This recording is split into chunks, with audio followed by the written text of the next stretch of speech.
Alright, welcome back to Good Morning Boss. Siyempre ngayon naman ay pag-uusapan natin ang centennial anniversary o ang 100 years ng Boy Scouts of the Philippines. Kaya makakasama natin ngayong umaga, all the way from Valenzuela City, si Scout Vic Ashley Alentahan. Good morning. Kasama naman natin all the way from Cebu sa Visayas, si Scout Joshua Raimundo. Good morning.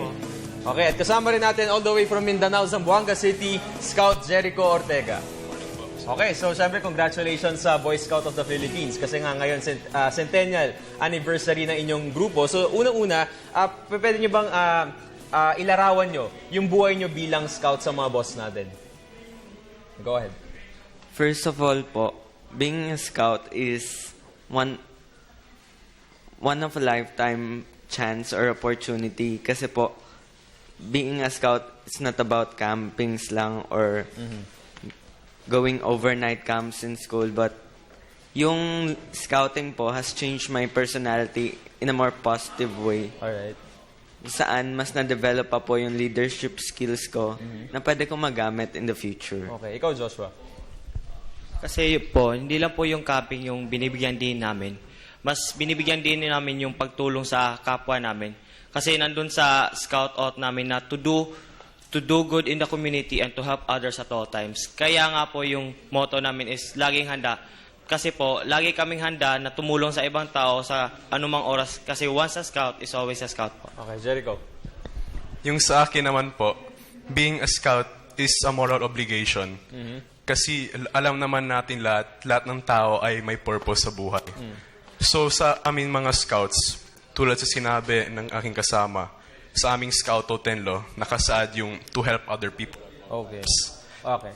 Di ba usually sa mga school, sa grade school or even sa high school, ang Boy Scouts naka-integrate siya as part of the clubs, di ba mga clubs? Pero kayo, bakit kayo sumali ng Boy Scouts before? Saka ilang years na kayo sa Boy Scouts ngayon? Ikaw? Actually po, nung elementary, Part ka na? sumali na po ako ng scouting as Cub Scout, Boy Scout, and in high school, Senior Scout po. Okay. So, I joined scouting hindi po dahil for grades or dahil wala na magawa.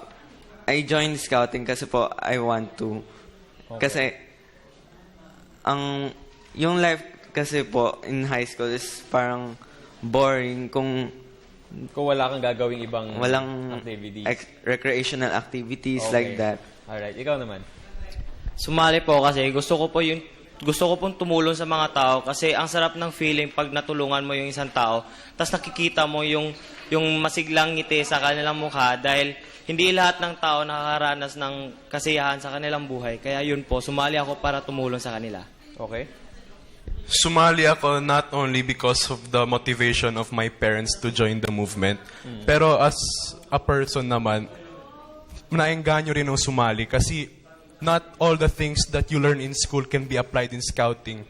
Pero most of the things that you learn in scouting can be applied in real life. Okay. Maganda yung sinabi mo, Jericho, na it's a movement. Boy Scouts of the Philippines is a movement. So far, ano ba yung mga activities na ginagawa ng Boy Scouts as a movement? Siyempre, sa pagtulong sa mga kababayan natin Pilipino. Of course, aside from giving out activities such as camps na ipaliwanag natin sa mga boss natin na hindi lang camps yung ginagawang activities ng Boy Scouts. Say anyone.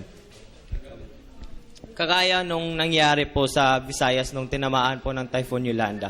Yung ginawa po namin, sumali po kami, nag-volunteer po kami sa Relief Good Operation. Tsaka personally, kami yung nagdala ng Relief Good Operation dun sa northern part ng Cebu po. Okay. So relief operations sa may Visayas, sa Luzon. Sa Luzon po, pag may events in the city or in the schools, nandyan po ang scouting for assistance and maintenance of cleanliness in the venue. Okay. Sa'yo naman, Jericho. Sa Mindanao, anong mga ginagawa ng Boy Scouts? Sige po. As we all know, my city of Zamboanga was in conflict with the MNLF during last year. So what I did as a scout, as a senior scout, I initiated a project dubbed as Piso Brigada para Zamboanga, wherein scouts and non-scouts can donate at least 1 peso. And this project aims to donate school supplies and school bags to the small kids who still who still wants to pursue their dream of fulfilling education. Okay. And as of now, we have collected at around 74,000 pesos Wow. nationwide. Since last year. Yes po. Dahil sa piso-piso na yan. Yes po. Okay, so congratulations for that. No? Iba-iba yung mga activities na ginagawa ng mga boss natin sa different islands of the Philippines. Of course, in Luzon, Visayas, and Mindanao. So, napapakita nyo nga na more than the camping, sobrang daming mga activities man na ginagawa ng Boy Scouts of the Philippines. So, this year, you guys are celebrating your centennial anniversary. So, ano ba ang plano ng Boy Scouts of the Philippines? Para syempre, gunitain yung makulay at magandang kasaysayan ng Boy Scouts of the Philippines. For the celebration po of the centennial anniversary ng introduction ng Scouting in the Philippines, magkakaroon po ng Centennial Jamboree in the part of Luzon, Visayas, and Mindanao with their respective venues. For Luzon po, yung Centennial Jamboree is going to be held in Marikina. Marikina. Okay. Sa Visayas, ano mangyari? Sa Visayas din po, yun din po, magkakaroon ng jamboree at saka i-held yun sa Capitol Hills. Yung mga activities sa jamboree ng Centennial is iba yung sa jamboree. Kasi yung sa Centennial, mas binibigyan din ng pagtutulong sa sa komunidad namin. Yun po. Okay. Sa Mindanao? The Jamboree in Mindanao will be held sa aking city, Zamboanga City. Because, just a clear background, 100 years ago, the first documented scout troop in the Philippines was formed in Zamboanga City.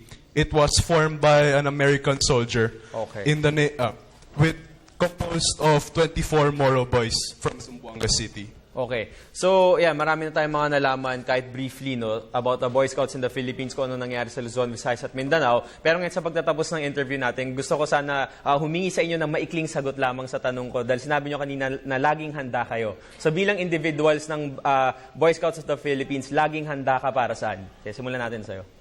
Laging handa po sa kahit anong kalamidad or kahit anong panahong dumating. Kasi Handa po, kayo lagi. 'di ba? Nandito ang scouting para tumulong sakal magkaroon ng Okay. typhoons, earthquakes, or Ayun. any natural phenomena. Okay, Joshua?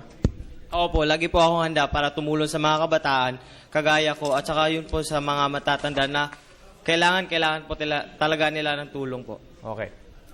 Para sa akin, yung pagiging laging handa, it's not only within the school, pero in the whole community as well. Kasi it's already stated in our Scout Oath and Law Yes. that we are here to help other people at all times. Okay, yan. So tiyak na maraming na-inspire yung mga Boy Scouts natin dito para sa lahat ng mga kababayan natin na syempre sumali na rin sa Boy Scouts of the Philippines. So happy centennial anniversary sa Boy Scouts of the Philippines. Muli nakasama natin mula sa Valenzuela City si Scout Vic Alentahan, mula sa Cebu si Scout Joshua Raimundo at mula naman sa Zamboanga City si Scout Jericho Ortega. Maraming salamat.